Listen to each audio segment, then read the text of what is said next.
আসসালামু আলাইকুম। চলে আসলাম তোমাদের প্রিয় সামিউল ভাইয়া আরেকটা ইন্টারেস্টিং ভিডিওতে, যেখানে আজকে কথা বলবো ক্রোমোজোম সংখ্যার চার্ট কিভাবে তুমি খুব সহজে মনে রাখতে পারবা। অর্থাৎ মানুষের কয়টা ক্রোমোজোম হোক, তোমাকে যদি জিজ্ঞাসা করা হয় তুমি সেটা যেভাবে পারবে, ধান, টমেটো, পাট এগুলো কয়টা করে ক্রোমোজোম তুমি আজকে সেটাও পারবে। সো বেসিক্যালি আমি আজকে এই টপিকটা পড়াছিলাম আমার পার্সোনাল ব্যাচে, যেখানে আমি আজকে এই টপিকটা তাদেরকে খুব ইজিলি করে পড়াই দেওয়ার চেষ্টা করলাম। তো তোমাদের সাথে আজকে আমি এই জন্য সেটা ভাবলাম কেননা শেয়ার করা যাক। সো চলো শুরু করি। সো কেউ যদি ভাইয়া পার্সোনাল ব্যাচে ভর্তি হতে চাও, সেটার ডেসক্রিপশনে লিঙ্ক দেওয়া থাকবে, তোমরা চাইলে ভর্তি হতে পারো। আচ্ছা, আমরা শুরু করি। সো ক্রোমোজোম সংখ্যা মনে রাখার বেশ কিছু আমরা টেকনিক আমরা আজকে শিখবো, যেটার মাধ্যমে আমরা সবগুলো ক্রোমোজোম সংখ্যা মনে রাখার ট্রাই করব। দেখো ভাইয়া, দেখো আমরা শুরুতে জানি যে মানুষের ক্রোমোজোম সংখ্যা ফিক্স, আমরা জানি 46। এটা নিয়ে আমরা মাথা আপাতত ঘামাচ্ছি না। সো আমরা মাথা ঘামাবো হচ্ছে ধান নিয়ে। এবং আমরা যদি একটু দেখি টমেটোর দিকে আমরা তাকাই, ধান এবং টমেটো, দেখো দুজনের ক্রোমোজোম সংখ্যা হচ্ছে 24। তাহলে আমরা দেখতে পাচ্ছি মিল আছে দুটার মধ্যে। আমরা এটা কিভাবে মনে রাখতে পারি ভাইয়া? আমরা মনে রাখতে পারি ধান থেকে হয় চাল, সেই চাল থেকে হয় ভাত, আমরা ভাত খাই, ভাতের সাথে টমেটোর সালাদ খাই। সো ভাতের সাথে যেহেতু টমেটোর সালাদ খাই, দ্যাটস ওয়াই ধান এবং টমেটোর হবে ক্রোমোজোম সংখ্যা সেম, যেটা হবে 24। আশা করি মনে রাখতে পারবা। এখন চিন্তা করে দেখো, আমরা ধানের বিকল্প হিসাবে অর্থাৎ ভাতের বিকল্প হিসাবে যাদের ডায়াবেটিস থাকে, অর্থাৎ সুগারের প্রবলেম থাকে, বা যারা একটু ক্যালোরি ডেফিসিট করতে চায় বা ওজন নিয়ন্ত্রণ করতে চায়, তারা কি করে রাতে রুটি খায়। রুটি কিসের হয়? রুটি হয় হচ্ছে ভাইয়া গমের। তাইলে যেহেতু ধানের বিকল্প হচ্ছে গম, ধানের বিকল্প হচ্ছে গম, বিকল্প মানেই হচ্ছে রিভার্স করে দিব, বিকল্প মানে উল্টা করে দিব। তাহলে ইধার কামাল উধার, ইধার কামাল উধার। তাহলে 4 আগে নিয়ে আসো, 2 মিছে নিয়ে যাও, তাহলে হবে উত্তর 42। মনে থাকবে? আচ্ছা, এখন খেয়াল করো, আমরা পরের পেজে আমি এইগুলো পড়াইছি এভাবে সুন্দর করে, তোমাদের দেখো। তাহলে ধান টমেটো হবে 24, গম হবে যেহেতু বিকল্প তাহলে হবে 42। এখন খেয়াল করো, কিছু কিছু দেশে ধান বা আমাদের চাল যেরকম, ভাত যেরকম আমাদের প্রধান খাদ্য, ওদের দেশে কিন্তু আলু প্রধান খাদ্য। কারণ বিদেশিরা দেখো যে ফ্রেঞ্চ ফ্রাই খায় বা ওয়েজেস খায়, অনেক পশ পশ খাবার খায়, তারা কিন্তু ভাত খায় না, তারা হচ্ছে যে এগুলো খাইতে পছন্দ করে। তো সেইখান দেশে হচ্ছে আলু হচ্ছে তাদের প্রধান খাদ্য। তো সেই জন্য তুমি মনে রাখবা ধানে হচ্ছে 24, ডাবল, যেহেতু ওরা হচ্ছে একটু উন্নত country, double developed country, so আমরা এখানে ক্রোমোজোম সংখ্যা ডাবল করে দিব, তাহলে উত্তর হবে 48। তাহলে গোল আলুতে গ আছে এবং গরিলাতেও মনে রাখবা গ আছে, যার কারণে গরিলা এবং গোল আলু দুইজনই হবে 48। দেখো তো খুব সহজে আমরা 4টা ক্রোমোজোম সংখ্যা পড়ে ফেলছি। দেখো ভাতের সাথে আমরা টমেটোর সালাদ খাই, তাহলে 24, গমের রুটি আমরা বিকল্প, তাহলে এটা হবে উল্টা 42।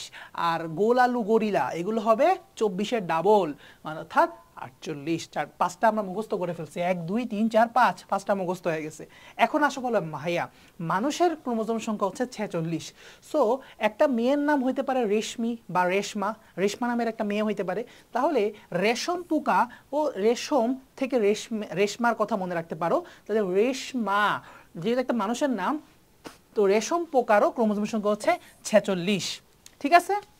দেখো, কখনো কখনো আমরা জানি যে মানুষের উপর এক্সপেরিমেন্ট চালানো হয়, আবার কখনো কখনো ল্যাবে হচ্ছে গিনিপিগের উপর এক্সপেরিমেন্ট চালানো হয়। তাহলে আমরা তো চাই না যে মানুষের উপর এক্সপেরিমেন্ট চালাক, কারণ ল্যাবে যদি মানুষের উপর এক্সপেরিমেন্ট চালাই তাহলে কিন্তু সমস্যা, মানুষ মরেও যেতে পারে। তাই আমরা মানুষের বিকল্প হিসেবে অনেক সময় ল্যাবরেটরিতে গিনিপিগকে হচ্ছে আমরা এক্সপেরিমেন্ট করার বস্তু হিসেবে নিয়ে নিই। তাহলে গিনিপিগ যেহেতু বিকল্প, আমি বলছিলাম বিকল্প মানে ইধার কামাল উধার, উধার কামাল ইধার, তাহলে এটা হয়ে যাবে 64।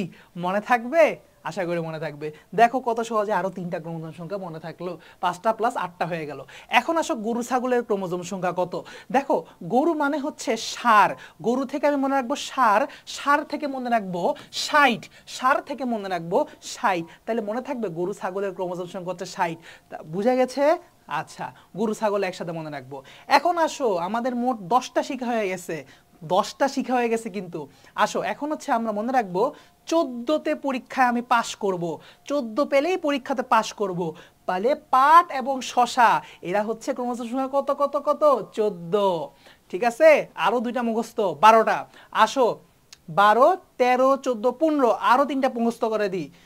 ক্রোমোজোম সংখ্যা 18, যদি বয়স না হয় 18, এর আগে যদি তুমি বিয়ে করে ফেলো তাহলে মেয়ের বাপে তোমাকে মূলাও দিবে না।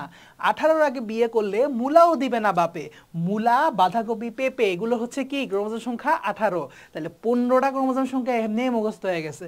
এখন আসো এদিকে আমরা পিছনে ব্যাক করি, 15টা ক্রোমোজোম সংখ্যা ব্যাক পারি, আরো কিছু শিখবো। দেখো গৃহমাছি, গৃহ মানে হচ্ছে বাড়ি, গৃহ মানে হচ্ছে বাড়ি। বাড়ি থেকে মনে রাখবো ক্রোমোজোম সংখ্যা 12, বাড়ি থেকে মনে রাখবো ক্রোমোজোম সংখ্যা 12। আসো কিউলেক্স মশা, কিউলেক্স মশা, কিউলেক্স মশা থেকে মনে পড়ে হচ্ছে কিউবের কথা।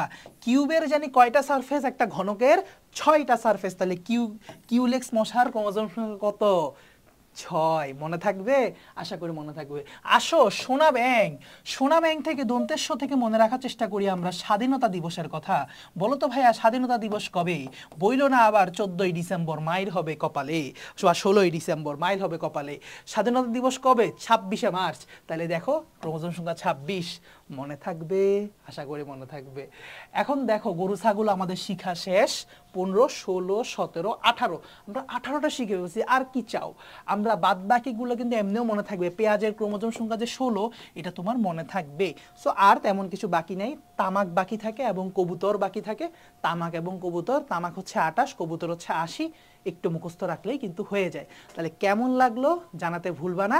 এবং এইভাবে ইন্টারেস্টিং করে বায়োলজির যত ইম্পর্টেন্ট ছক আছে, যত কঠিন তথ্য আছে, যদি এভাবে ভাইয়ের সাথে পড়তে চাও অবশ্যই ভাইয়া পার্সোনাল বায়োলজি ব্যাচে ভর্তি হইতে কার্পণ্য করো না। ডেসক্রিপশনে লিঙ্ক দেওয়া থাকবে, তোমরা ভর্তি হয়ে যেও। ঠিক আছে? আল্লাহ হাফেজ। এবং তোমাদের কি বিষয়ে ভিডিও লাগবে ইনশাল্লাহ সেই সব বিষয়ে আমি ভিডিও দেওয়ার চেষ্টা করবো সময় পেলে ফাঁকে ফাঁকে। আল্লাহ হাফেজ।